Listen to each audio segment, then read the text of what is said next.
I'm Tom Baker, this is Chasing Cars, and this, at long last, is the Volkswagen Golf GTI TCR. But hasn't the Mark 8 already come out like everywhere, I hear you ask? Yes, but Australia is a little behind on receiving the Mark 8, and before the new Golf arrives, we have this, the best Golf GTI ever made, say some people, and also say I.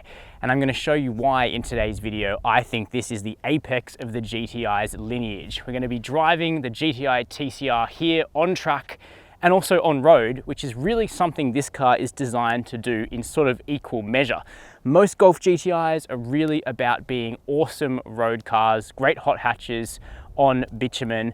The TCR though, I mean, it's all in the name, is largely inspired by the Golf GTI TCR race car, which should mean that it's more at home here on track. Well, we'll be finding out. I'll chuck my helmet on and look like a chipmunk, and you'll join me in the GTI TCR to see how this thing goes closer to 10/10ths. But before we do that, subscribe down below and hit the notification bell. I'm gonna do this review a little bit differently to normal. We'll start here on track, then we'll look at the TCR on road, and then we'll briefly farewell the Mark 7 Golf's lovely interior before we come to some conclusions. But it's really here on the circuit where Volkswagen have kind of directed their attention at what the TCR is good at. As we'll find out shortly, it's still very livable on the road, but as you'd expect from a car bearing the name of a racing series that Volkswagen submits Golf GTIs to, it's this stuff that really matters. The first thing is that it's just much more relentless. The standard GTI has reasonably conservative 180 kilowatts of power. We saw that beefed up to 213 kilowatts on overboost with the 40 years or the Club Sport as it was overseas. Here we have that full 213 kilowatts all the time, matching the Golf R, but in this front drive chassis, of course, with the mechanical LSD on the front axle. And you just really get more punch out of the TCR. There's no denying it. The 0 to 100 time of 5.6 seconds tells part of the story, but it's really how it just feels faster everywhere. And that's despite being down on torque compared to the regular GTI. We only have 350 Newton meters here, but it's going to those front wheels through the 6-speed wet clutch DSG, and that is just the perfect amount of ratios. I wish they'd never moved on from it in the standard GTI. It's so good. It just feels like there's a gear for everything. But even if you screw up your shift, there's enough torque to pull you out just above idle. Perhaps second is just a touch short. They've tuned the stability control so well. You've got 3 settings, fully on, sport, and now fully off. And it's more and more playful in each one. The beauty is, even in ESC on, the Golf GTI has always felt playful, but the TCR even more so, especially compared to the i30N, which is just a bit of a porker and requires big speeds to shuffle around on the road. The GTI was never like that, but the TCR is a real dancer. ESC Sport, which I'm driving in now, gives you a little more play, and then ESC completely off lets you really tap into what this car is capable of. And that's that the rear end just comes around predictably, safely. It's so balanced. The engine note and the exhaust note sound good. We've got a Volkswagen Performance Parts exhaust here. Turns in really nicely, and then you can just lift and let the car just balance, weight up, and then it'll let you pitch in even more, rolling around onto its rears. Oh, lovely, just lovely. Some people might miss the Alcantara wheel for the extra grip when you're a bit sweaty, but I don't love them, and the perforations help anyway. So on track, it's convincing. It really is convincing. The brakes really help. The stiffer ride helps, but even then it's pretty livable. And talking about livable, let's go now to where you're going to live with this car 99% of the time, and that's on road. It's on road where Golf GTIs have always shone the brightest, and even though the TCR is now really convincing on track, definitely more convincing than a standard GTI and even the Club Sport, it's really on the road where once again this vehicle shows itself up to be the archetypal hot hatch. And there's not really any modern GTI that sucks on road. They're all pretty good, but this one is great. And it's really a combination of the hardware that makes it good to drive on track, but simply tempered by the fact that the TCR still has a very road suitable suspension. In fact, it's probably the Mark 7 GTI's crown and glory in that the dynamic chassis control suspension, of which there is a specific derivative for the GTI TCR, is so good at balancing stiffness in sport mode with compliance in comfort. And that is exactly what you get with the TCR. This is a proper hot hatch that you can live with every day because in comfort mode, it is simply comfortable. It's just that. It's not, oh, it's kind of comfortable if you convince yourself that it's not stiff. It's just comfortable. There's proper compliance in this vehicle when you want it. So you can have that mix of stiffness without body roll on the track, and then you can relax the dampers back into a mode where you can commute in this thing and you'll just forget that you're in a TCR apart from this little red strip on the steering wheel. And for one, I think that's very impressive. But then, you know, when you find a great bit of tarmac on road, you can turn it right back on. You don't even have to change up the dampers because even though they're comfortable, there's still control at all times. And this is just such a fluent vehicle for weaving through a set of corners. Partially it's because it's light. Like Volkswagen realize, as does Ford, that a hot hatch needs to be light first and foremost. Only once you've started from a position of low weight can you really optimize a vehicle like this.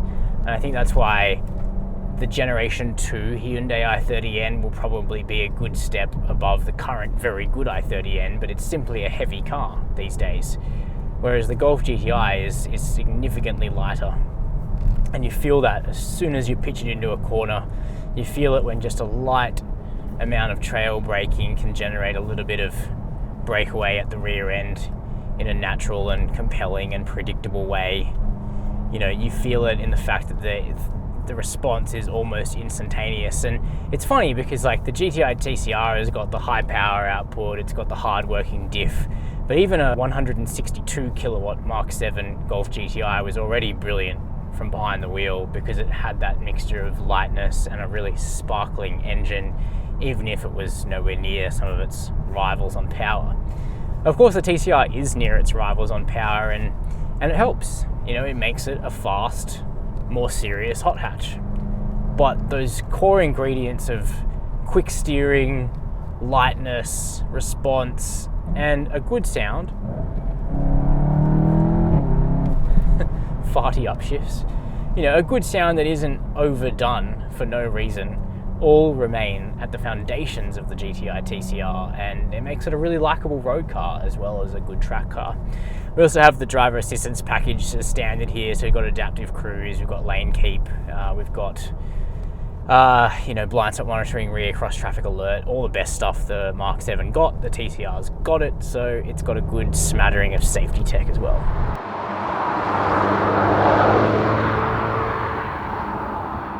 Now, there are only 300 GTI TCRs available to Australians, so they're pretty limited, but you won't miss them thanks to this really extroverted sticker pack. Do I like it? Strangely, I kind of do, but you can let me know down below what you think. However, that's not the only special feature. We also have these matte black 19-inch wheels that don't ruin the ride. We've got matte black mirrors. We have this flat grey paint, which is a TCR exclusive, although you can also get white and red. And we have some pretty extroverted diffusers front and rear as well, plus those bigger tailpipes. But it's what's under here that's really at the heart of the TCR experience. Ooh, gas struts, that's something going away on the Mark 8 Golf. So we have the EA888 2-litre Turbo 4. We know this engine so well. It's been around since the Mark V Golf GTI, but not like this. We have the full 213 kilowatt tune of this 2-litre turbo. You might remember a great car called the Golf GTI 40 years that I reviewed 4 years ago, looking even younger, and you can watch that up here in the top right hand corner. That car had 213 kilowatts on overboost. The TCR has it all the time. 350 Newton meters of torque. It's a little bit down on what the TCR makes overseas, and that's because of the hot climate here in Australia. We also have that hard-working limited slip differential, and actually the previous gen 6-speed wet clutch DSG that I like better. So this really is a heavily pumped up front drive traditional hot hatch, and as far as I'm concerned, that's a good thing. There's no avoiding that a Golf GTI is really also about its interior just as much as driving dynamics, because people buy the GTI because it's presentable, because it's a little bit luxurious, because it's a little bit more toned down. I mean, those stickers outside are hardly toned down, but the interior is a really lovely place to spend time and quite premium as well.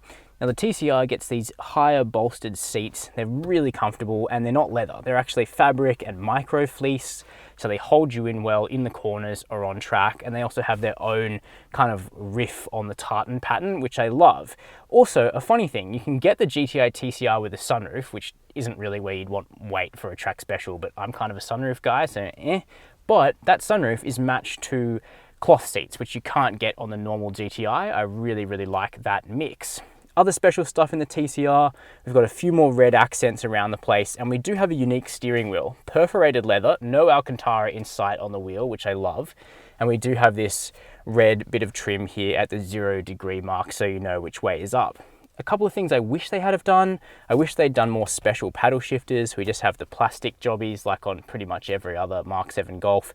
And you can't get a manual. You could get a manual on the 40 years, not anymore on the TCR. Thankfully, the DSG Auto is a good one. Good one also describes the tech in here. We have Volkswagen's 8-inch screen, not the biggest you can get on a GTI, but it's good because you actually have shortcut keys, which you don't get on the 9.2-inch screen. So there's a consolation, I guess. We do have the active info display where you can put a full map, and by and large, the material quality is just super special. The Mark 7's been around a long time now, and we know it's got a great cabin. You can tell the age by the fact it doesn't have stuff like wireless phone charging, doesn't have wireless CarPlay, but a lot of the rest of it is pretty timeless. All right, let's take a quick look in the back seat. And what do you know? It's a Golf with 5 doors. Sadly, no 3-door TCR, which would have been really cool, but you do get the practicality of these opening rear doors, of course, and as you can see, a Golf fits an adult comfortably. I'm 6 foot, headroom's no problem, even though we've got the sunroof here. Legroom's fine, toe room's fine. It's really a 4-seater. You can get a 5th in at a pinch, and you know, even stuff like having air vents is just a nice little luxury on a vehicle like this.